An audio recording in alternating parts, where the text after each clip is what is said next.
Welcome to episode 4 of the Rafiki Way. I'm your host, Carly Nimmo, and today we're going to do things a little bit differently. We're going to pull back the curtain on the Australian arm of Rafiki Mwema, and you are going to meet some of the faces and voices behind the charity here in Australia. You'll meet Kerry Boyko, who is the current chair of the board at Rafiki. You'll also meet some of the original crew who started this charity sitting in Sarah's backyard with, some of them had babies on their laps and toddlers crawling around with margaritas in hand. Obviously, it was the adults who had the margaritas in their hands, not the toddlers. And we're going to explore the ways in which the charity has evolved over time, where it started and where they're heading in the future. So in this interview, you're going to hear me chatting with Sarah Rosborg, the founder of Rafiki Mwema, Claire Harding and Jandy McCandless. Welcome, ladies. How did it look in the beginning? Paint me a picture. I don't think we realised it at the time, but it was a hot mess. We thought we were doing great. Exactly. We thought we were doing fantastic. And I think that came from the fact that Sarah said she needed us to do this and to be part of it and to help her get it off the ground. And we were just all so committed that all the other business stuff, all of the governance shit that we should have been focusing on was a bit in our peripheral, but certainly not top of the agenda. It was about helping Sarah get money in and keep the doors open, quite literally. In retrospect, it was a hot mess. It could have been the margaritas that contributed to that. There were quite a few of those flying around at the time, but and I'm pretty sure that's how she coerced us to be a part of the board and help her get the Australian business off the ground. But yeah. But you have to say that I don't think Rafiki would have succeeded or started without those margaritas. So it saved us. It helped us continue every time things were getting tough. And we've never done anything wrong, and we've learnt as we've gone. I think we did a really great job. We just maybe weren't always professional. As you know, we didn't sit in a boardroom. We would sit in my front yard with our kids on our lap and do our first board meeting that way. Yeah. No, Nothing wrong with that. I think we started as a group of mates that wanted to do the right thing, and none of us had really been on a board before, except for you, I think, Sarah. How hard can it be, hey? So, yeah, we all agreed to do it and keep those girls in their safe house. Then we learned as we went along. We're still learning. Yeah, all the time. And that's right. How hard could it be? You just follow the rules from the websites that they give you, and we were just kind of filling the roles and the places as we went along. But there is so much to learn, and I always remember over the years, because Jandy's been with me from the beginning, before any of this, and always knew. I think, Jandy, you always knew more about governance than most of us because of your job, and you were always explaining to us the importance of governance. And I mean, I didn't know what that word even meant for a little while there. You would explain to us the importance of all that's required to make a charity run, the importance of governance. And I was always so wrapped up in the money and the children's side of it. I didn't understand why all this red tape and why we had to do all of these things. But as the years have gone on and I've learnt more and more, I see why it is so important. I don't think it's possible to know all of that when you're starting a charity. It's impossible, and you learn from experience. And we absolutely certainly have. not. And you know what? If you hadn't known what was required as far as red tape and governance, We'd never have done it. It might not have gotten off the ground. And when I say hot mess, I certainly don't mean that in a way that says it didn't work. Look at what it is now. It obviously worked. There's proof in the pudding. And it certainly was a learning curve for those first sort of 5 years, it will take. The thing that has remained the same the whole time has been the commitment. And I think that is, again, evident in where the organisation has gotten now, from literally a few drinks in Sarah's backyard to what it is today, and a rental property that Sarah had our support, but predominantly pulled all of that together, the funds together herself off her own back, and working ridiculous hours, I'll add. But it was tricky, and it's probably been a pretty bumpy road to get to where the organisation is now. But I don't know that other ground roots organisations start differently. And like I said, had you have known the governance and the red tape involved and what was needed to sort of get to where it is now, it might have been a bit of a deterrent, but instead That's right.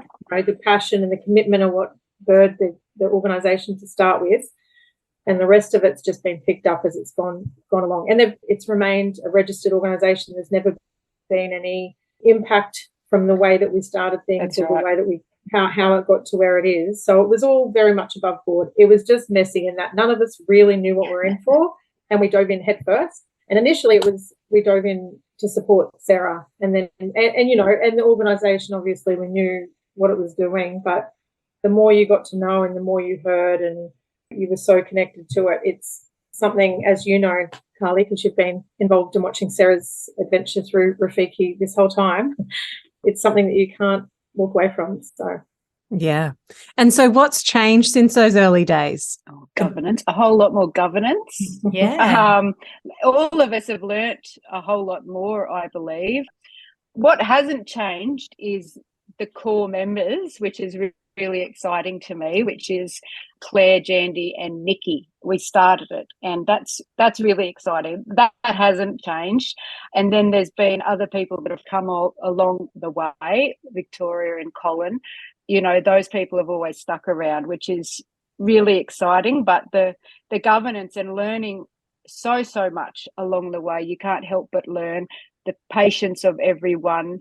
We're slightly more professional, but we never take ourselves too seriously, which I think is very, and I never will, ever, ever, ever. If anyone knows me, they know that, and I've learned to accept that. I think we've done really well in recruiting what is now a really solid board of accidentally all females, and that's not a deliberate thing, but they are all females, and some of them all of them are incredible. They've got amazing experience, amazing brains, and I think we've learned a lot from recruiting the people that know what they're doing.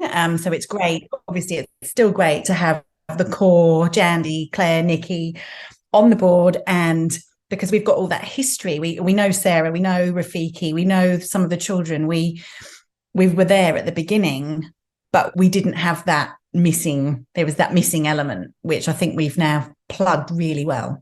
I think so much has changed. I think to some extent we've all changed, and I think being part of this journey has certainly changed me, and having the opportunity to actually go to Kenya with Sarah definitely had an impact, in the trek and all the other things.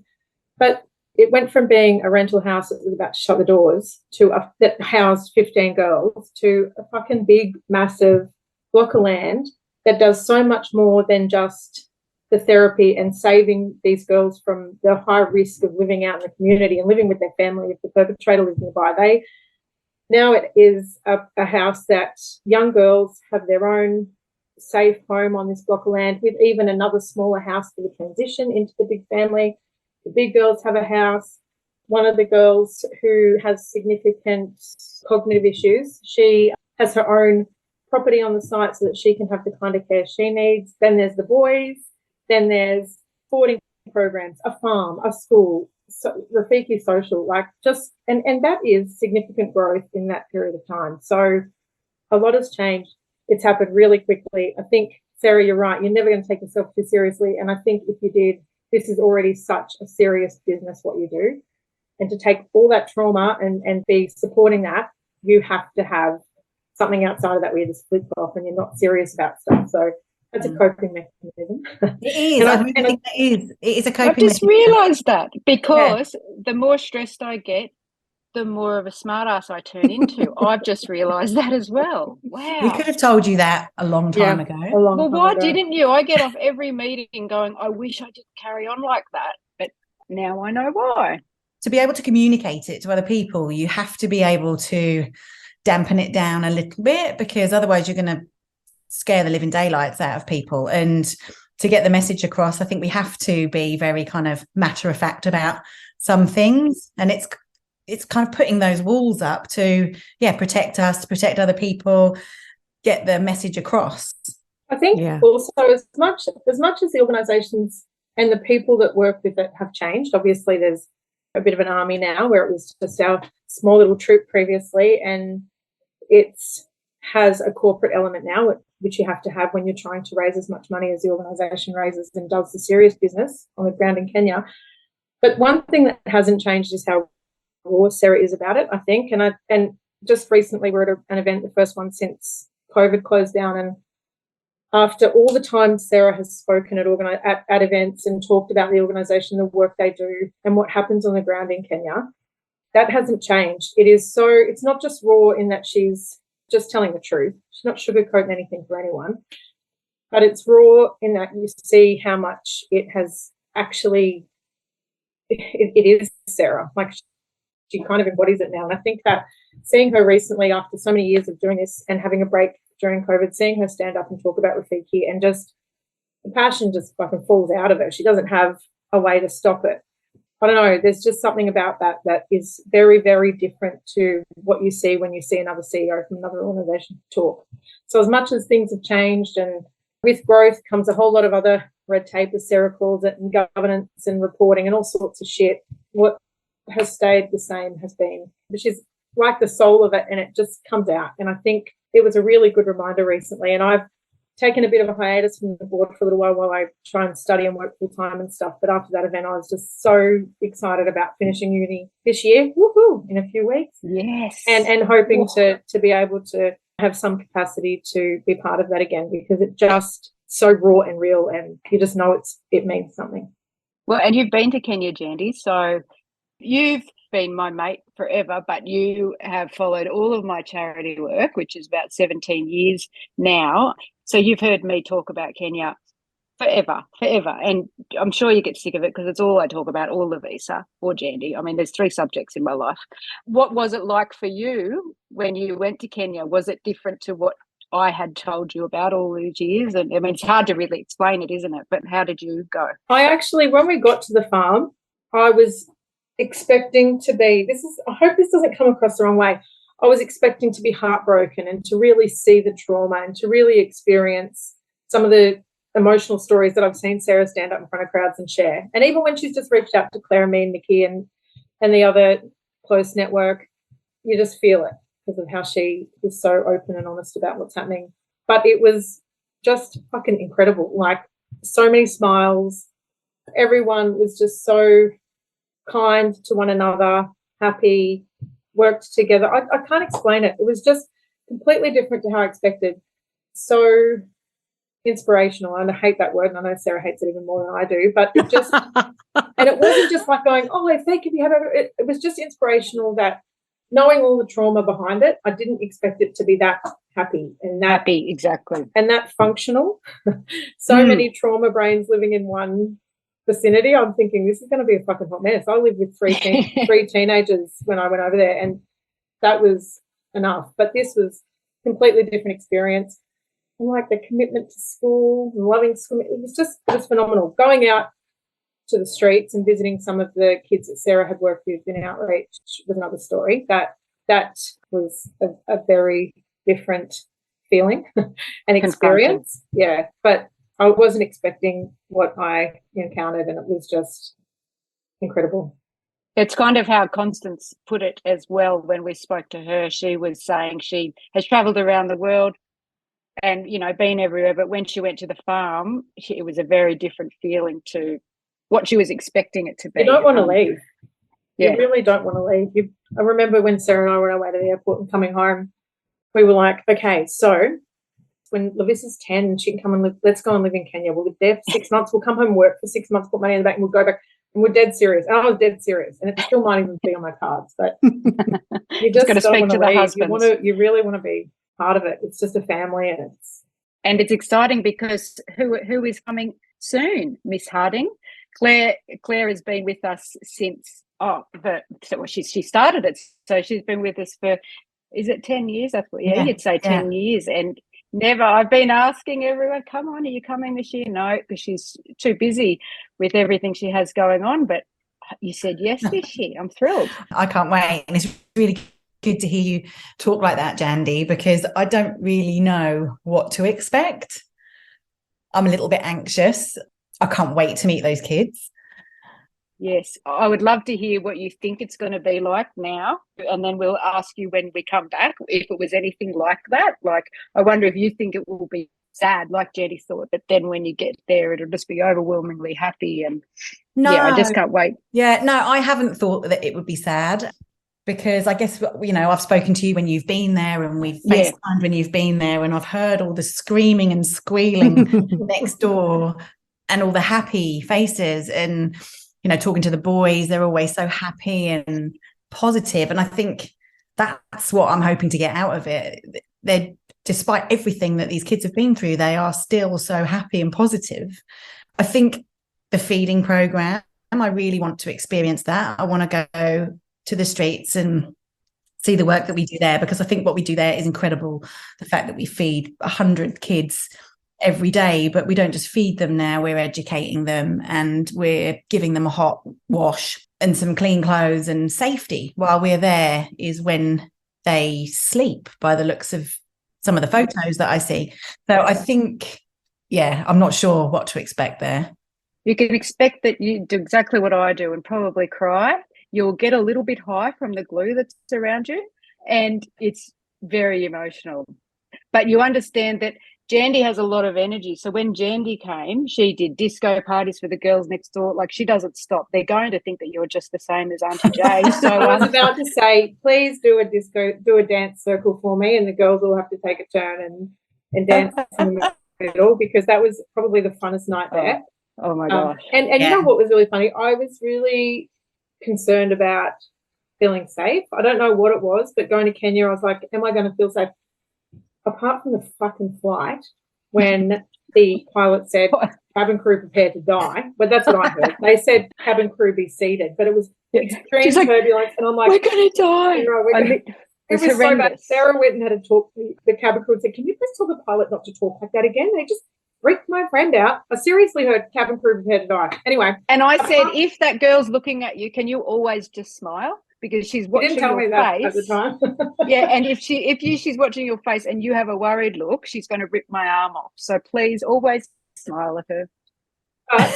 But once we landed, I must say, I did not feel unsafe at all.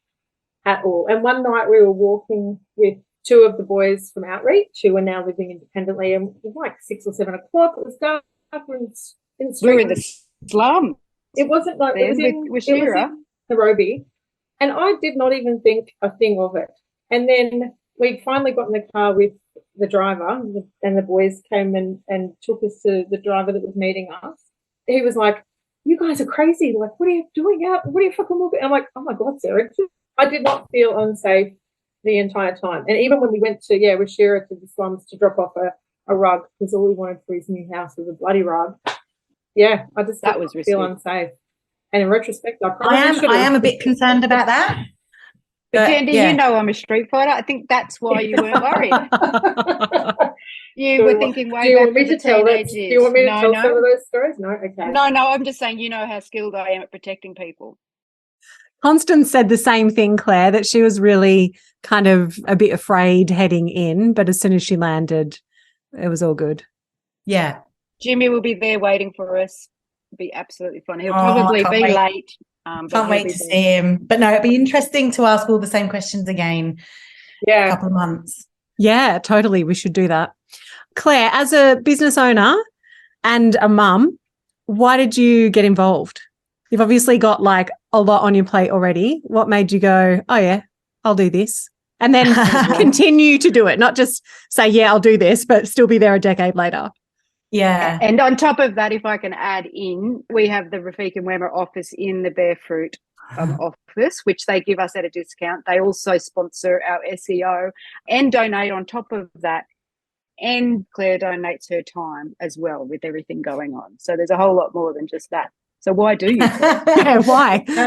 Good question. I must have been pretty drunk on those margaritas that night. Like you said, I'm a mum, and at the time I was a mum to a 2-year-old boy, and I think as any parent, you can't help but empathise with the children and the families of these children, as long as the families aren't the ones that have been doing it. I think it's just really hard to imagine it being your child. And I think most people do that. I always try and put myself in someone else's shoes, if it was my child. And I think the only difference with our children in Australia, the UK, wherever, they've just been born in another country. They've just been born into a country of privilege. And I don't think that, and to me, that's the only difference. And Kian could well have been born somewhere completely different, and I could have been in completely different circumstances, and his life would be very different. And so, yeah, our kids are so lucky. They get to go to school and wear shoes and ride a bike and feel safe and all those things that I think they take for granted. So I spend a lot of time with him talking about just that, how, I don't think, every afternoon he's starving. Exactly. But, they've never experienced starving. So, yeah, that's, I had to get involved. There wasn't really an option. She didn't have me around the neck or anything. But though it sounds like she could have, because she's a mean street fighter. Yeah. And then it just grew and grew. Like it grew from the house with the girls and to a farm, and then the boys. And I think the boys was the game changer for me. Seeing those boys and being actually able to compare, that little boy is the same age as my little boy, and how different their lives are. That, I think, was a bit of a turning point for me when we got the boys. So I'm really looking forward to spending time with the boys. But yeah, I just fell in love with them, and then we just kept growing. And why I still do it, I think it's a no-brainer. Our company is so intertwined with Rafiki. We hold very strong values in terms of giving back, and as individuals within the company and personally, and supporting Rafiki on an ongoing basis is a no-brainer. I don't even think of us as separate entities anymore. Like, Sarah's office is in the corner with the door open, and we're yelling to each other all the time. Our staff, when they are inducted into the agency, are inducted into Rafiki Mwema as well, and they become part of Rafiki too. And I think they all know that as well. They all give their help to Rafiki as well. So yeah, I think we'll be part of Rafiki's journey forever, for as long as ever is. As long as we live. As long as Sarah lives. That's right. You can hear the little gimp in the corner yelling out those swear words. I'm still there. Jan, do you know Sarah better than anyone? What do you think it is about her that makes her a good founder and a force behind Rafiki? As long as I've known Sarah, which is a very, very long time, she has been passionate and committed to whatever she does, whether it's sneaking out of mum's house to go to parties and meet boys. Nothing would stop her. Like, even to a point where she left me there one time, snuck out the window to go meet a boy, and her mum comes in and she's like, "Where's Sarah?"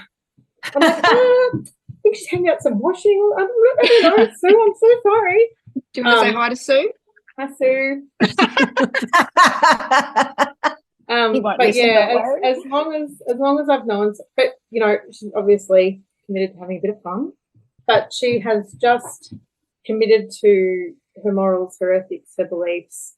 As soon as she got well after her car accident and decided that she was going to, everyone knows the story, she'd been volunteering in Kenya briefly before a car accident. And when she came home to Australia and started her recovery, she had expressed to those nearest and dearest to her that was her aim, to get well and to help kids in Kenya. And as soon as she said it, I knew it was a lifelong commitment. I mean, it was an evolution. She first started running her own small business, and in every spare minute of her day doing stuff for charities that were supporting kids in Kenya. Then when this situation came to light and she had an opportunity to start something in Australia that would be more long-term and would be directly supporting something that she was connected to and had, a real part in, it was just something that the minute she said she was going to do it, I knew she was going to do it, and she was going to do it well. And like I said earlier, there's been so many hurdles along this journey, and at no point has she, balked or said she's walking or anything. Even when she worked almost full-time for the organisation without a cent, she had to try and make money with her own small business in her spare time. So she's committed, and nothing can get in the way of something once she's got her mind set on doing it. She's just always been a good person to the core. Even when she was sneaking out and starting street fights, she was doing it for the little guys. You meet Sarah and you are raw, and you can see what you see is what you get, and you know that you're at the heart of Rafiki right there. I can say hand on heart to my friends that sponsor that I can tell them at any time how any of the children are doing or how the farm is doing and where the money is going. And I think it's that connection with the heart of Rafiki, which is Sarah, and knowing that what we're doing is real and what you see is what you get. Yeah. I mean, it doesn't sound like, because I know Sarah, so I know she. I'll tell you how it was. The key word there is really integrity, right? Like, she is a person of her word. And and if she says she's going to do something, she's going to do it. And the other thing is transparency. What you see is what you get. And if there are questions, she'll answer them. Yeah. And I guess when you say what makes her a good founder, and it's that with Sarah at the helm, everyone is going to have some transparency and everyone's going to know exactly where the money is going.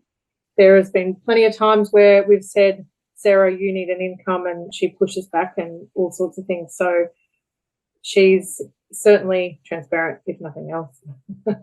If nothing else. If people are listening and they're thinking, like, how do I get involved here in Australia? Because I know you guys don't take volunteers over to Kenya. It's definitely not on the cards for anyone. Yeah, well, we can explain that a little bit, because I think that needs an explanation, because people will say, why has Jandy been there? Why can Claire come there? The honest truth is, the reason we don't take volunteers is because it interrupts our children's lives, and people come over there with the best of intentions, because it is life-changing, and you do have culture shock, and you come over there and you're very overwhelmed and you're very sad, and you tell the children, I'm going to write to you every week, I'm going to visit you every year, I'm going to do this, I'm going to do that. And the children hold on to that. There's still kids over there asking me where this one volunteer is who said she would write every week, and she's never written since. There's a huge market in volunteerism, because a lot of charities have people coming in and out, because that's how they get money from really, really wealthy people. A lot of it is quite disgusting, having people come in and out and just look at this poor child, look at this orphan, here, orphan, come and sit on my lap and tell this old man your story about how your mum lived. It's disgusting, and we have to work harder for money, not having volunteers go over there, but it's about the children at the end of the day, and we will be committed to them, and we will get money in other ways. The reason why Jandy and Claire can come over is because they have been with us from the beginning. The children already know them. I know that they're committed, and I know that they are not going to leave the children. And unless I know that, you can't come over. Like, there's other volunteers that currently work with us now, and they're great. But unless you are at least with us, for over 5 or 6 years, and I know that you're not going anywhere and there's no risk of you leaving the children and abandoning them, it's just not going to happen, because our children hold on to each person that they've ever heard of and ever known, and they will hold on to that forever because of the abandonment issues they have got. So that's my explanation. I hope that you all accept it. If not, that's fine too. And to that, I'll just add as well, there's been, as we grew, we looked at risk. Anyone that was even on the board with Sarah, we all did, working with children's checks and a range of other things. So obviously from a risk and governance perspective, that's really important. And in addition to that, all of the staff that work at Rafiki are Kenyan, and there is a real focus with the organisation to remain Kenyan, to provide Kenyan care to Kenyan kids, that when they go out and become adults and live a Kenyan life, they know what it's about, they know what's expected. And, it's easy for people who travel from other countries who have different experiences to be a bit open about that or talk about that. And it's just not life in Kenya. That was something I found hard to come to terms with as well, is that you need to have a Kenyan organisation that's run by Kenyans that has Kenyan standards. You can't open a home over there and give everyone an Xbox like you do in Australia, because that's not what they're going to get when they grow up and get their own place and have to live on a Kenyan wage. So I think there are a number of really important factors as to why they don't take volunteers at the property, and they're all very valid. And there is other organisations that I know of who do raise the children kind of in a white fashion, and then these children are expected to leave and go on their merry way into a Kenyan culture, but they've been raised by white people. Those children, I hope that they are successful, but being raised by white people is not going to help you when you go into a Kenyan culture. This is why we tell our staff, if you ask my opinion and I give it to you, but it doesn't make sense in your Kenyan culture, you argue with me and tell me why. Like, I always have to say, is this what you would do at home? If it's not, then why are we doing it? We have to always think of these children, and if they go home to their mum, their dad, is that how it's going to be? If it's not, then go back to how it's going to be when they go home, because we want to help them with their trauma now, but we want them to succeed when they go home. And if not, we are setting them up to fail.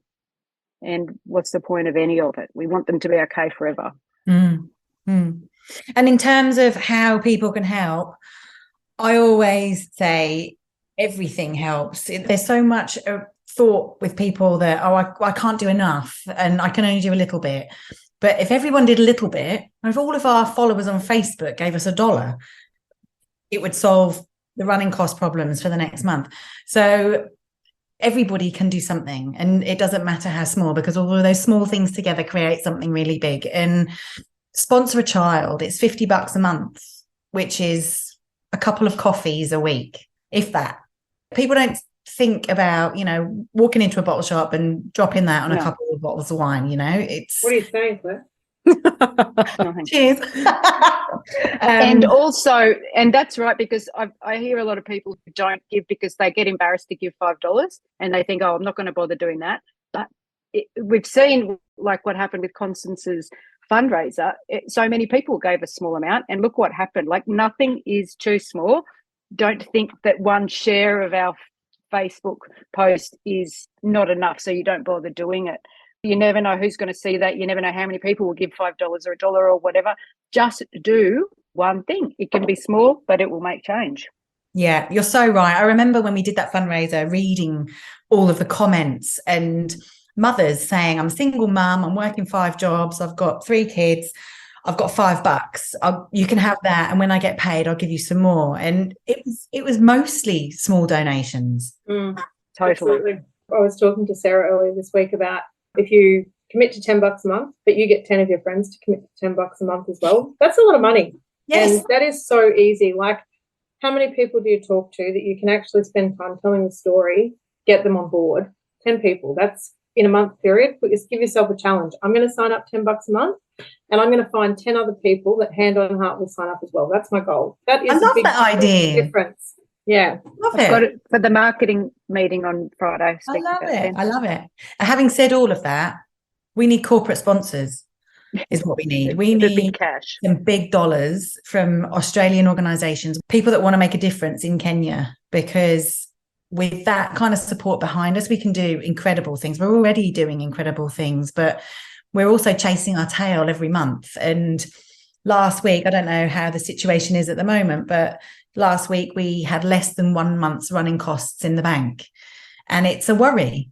So not only can Australian businesses get their tax cuts based on sponsoring Rafiki, but social impact is so important right now. All the big corps are doing it. There's ESG stuff and finding, and you can't even get money off the bank if you're a big corporation now, unless you can demonstrate that they are signing you up to some ethical lending, and that even if you're a mining company, you're still doing something really important socially, and you're able to provide an outcome based on that. So, big corps, whatever you're doing, the civil society wants to see you having a social impact and having some environment, social governance reporting. This is the perfect opportunity. Come on down. Absolutely. We've got a mechanic. Don't call Sarah. We've got a car call mechanic, Claire. haven't we, Sarah? A car mechanic who wants to give us a percentage of all of his car services. And he's a dad of 3 kids living in Tweed, and he's got a huge heart and wants to do the right thing. Imagine the impact a corporate could have with that mindset. Totally. If for no other reason, if social impact doesn't float your boat and you don't give a damn about kids, please give money so that my best friend for most of my life, can actually function. Because over the last 10 years, there have been so many moments where Claire and Nikki and I and the few people that are around her that can do what we can. And we, I don't have a social following, and we don't have a big corporation amongst us. So if for nothing else, do it for Sarah's sanity. Seriously. So I'm losing it slowly. Do it for our fucking sanity, because we're all the ones that are there when she's like, Picking up the pieces. And now you're going to hear from Kerry Boyko. Kerry is the current chair of the board at Rafiki Wema. She's going to explain to us a little bit about the governance side of things, the various volunteer roles, and how you can get involved. Welcome, Kerry. Can you tell us a bit about how you got involved with Rafiki? Because I know you've been involved for quite a long time as a volunteer. So I first became involved with Rafiki off the back of Constance Hall's commentary on social media. So I followed her for some time and I was reading these stories about Rafiki. And I think it just got to a point where I was like, well, I have a bit of time and I have some compassion, I suppose, towards this situation, and why not? So I think also there was maybe a volunteer drive at the time and I just filled in a form and forgot about it, and then was contacted by someone in the organisation at the time and we had a big chat and I was assigned to one of the committees. That was before COVID. I had a couple of meetings and then COVID happened and it kind of dropped off a little bit, and I think we're all just trying to work out what we were doing. And then about a year or so ago, I got asked to be part of the board just as a general member. And then this year it's just kind of happened. COVID has resulted in lots of things for Rafiki that we have to just create some structure around and some sustainability and some strategies, and we've all just come together and suddenly I'm chair of the board. That's awesome, isn't it? You gotta love joining an organisation and then being thrown into the chair of the board position. Good times. So when you were doing the volunteer work, what kind of was involved in that? So I was part of the Risk and Governance Committee, which was very much looking at the policies and procedures of the Australian arm of the organisation. So we really just looked at what was Rafiki here in Australia. We were a volunteer organisation that had paid employees that needed to be almost like a business in terms of its HR and employment structure, but also we managed a lot of volunteers. So what did that look like from a risk and governance perspective? As a charity, we're governed by the ACNC and we had an international component to this charity. We had lots of discussions about the three kind of work stacks when it came to risk and governance. So it was quite busy at the time. We were also, having lots of conversations with ACNC, so we were really trying to understand as a charity where we fit into that. That's kind of what we were doing in the risk and governance space at the time. What does good governance even mean? Why does it matter? Good governance means a lot of things, and I'm probably not going to be able to articulate everything that it means, but from our perspective, it means a lot of things to create sustainability for the charity, in my opinion. This is a charity that can't fail, so we have to make sure that we live forever, or the charity lives forever. So we have to have a purpose and a strategy, and you'll see all of that in our current strategic plan. We need roles and responsibilities. People need to know what they're doing on the board and in the committee, and also the volunteers. What are they here for? We need to make sure that the board is running effectively, making the right decisions, being financially compliant, have accountability and transparency. The list could go on for me. There's lots of things, but I think the strategic plan that we have in place at the moment really does show, for me, the governance of the board going forward. It's got the values and the mission and the purpose and the pillars, our objectives, I suppose, about what we're going to do in the future. We have to make this, we can't fail. We have to make this charity sustainable. It has to live beyond us. So governance is all about creating that.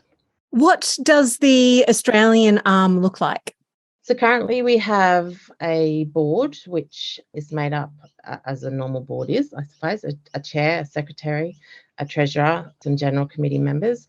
We also have committees that we have created to help with various aspects of the charity, and they are the Risk and Governance Committee, which I've been talking about, the Marketing Committee, the Finance Committee, a new committee that we've started which looks at the Australian operations, which is all the Australian governance, administration, the human resource aspect, the volunteer acquisition and retention.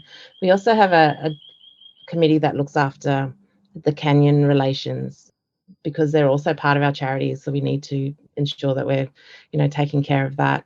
That's what the current structure of the board and the committees looks like. And then we have a whole bunch of volunteers which essentially take some time out of their lives to do particular tasks for us, which kind of report to committees, but also just fall into the general organisation of the charity. And do you know how many people are involved in the organisation from the Australian perspective? Yeah, there's about 23, I think, but we're speaking to volunteers every day. I spoke to one this morning and I'm communicating with another later this week. So people are really invested and want to help in various ways, and whether that's donating money or actually donating their time. I think from the communications I'm having with these people is that COVID has really brought out a part of them where they're like, it's this world's bigger than us, so we just want to help somebody else. And it also makes you feel good. So there's lots of volunteers that are reaching out that want to, do various things, even if it's just coming to a bingo bash that we have in Sydney or, something, anything. If people wanted to get involved in volunteering their time, what are the kinds of roles that they could potentially take on, or are there holes that you're looking to fill in the volunteer space at the moment? Yeah, there is. The best way to become involved with Rafiki is jump onto our website and complete the form on the website to become a volunteer. And we have a very comprehensive induction program that we can take you through. The positions that we are hoping to, or the tasks that we're hoping to assign to volunteers in the future, there's a lot around the social media space. We're a grassroots charity where we speak directly to the people in their homes who donate small amounts each month that keep us going. And each of the social media platforms are different. Like, I've got no idea how to use Twitter or TikTok or any of those. So anyone who has those skills, we're very definitely welcoming. We have a lot of administrative tasks that we are looking for people to help us with. And also we're looking for a volunteer coordinator. Currently that's being shared by a couple of us. And I think for Rafiki to work effectively, we need somebody to take ownership of that space and really help with the retention of our volunteers. They're the people that are going to get us going, because we literally, as you probably know, only have 2 paid employees in Australia running this entire organisation. All of us are volunteers. Most of us with full-time jobs and children and husbands and cats and dogs. So someone needs to keep us on track. Yeah. Yeah. Talk me through a bit about the strategic plan. Like, how did that come about? Yeah. And I guess its purpose is to help with governance, right? Keep people accountable, keep the process transparent, know where you're heading. How did it come about?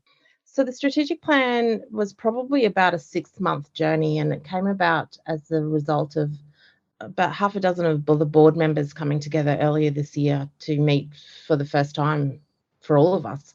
And we started talking about what was our purpose here, what were we doing, what did we need to look at in the future, how could we articulate the direction that we were heading. So we really looked at pretty much every aspect of Rafiki, from an Australian perspective, a Kenyan perspective, a board perspective, our committees, everything. And we've come up with a really great vision and mission, as well as broke our strategy for Rafiki into different pillars. That weekend was almost like a brain dump or workshop on what we needed to do. And then we all individually went away and had a bit of a think about what we were doing, and then collectively came back together and created the strategic plan to what it is today. I think it's a good one. I think it very definitely shows where we're headed, as well as taking into account what the Australian arm and the Kenyan arm of Rafiki wants. And I think that's very well reflected in our strategic plan. So that's a little bit about the Australian arm of Rafiki Mwema. And in the next episode, we're going to pull back the curtain on Kenya and explore what it's like living in Kenya, and also what the staff's experience is of working for Rafiki Mwema. Until next time, I'm Carly Nimmo, and this is the Rafiki Way.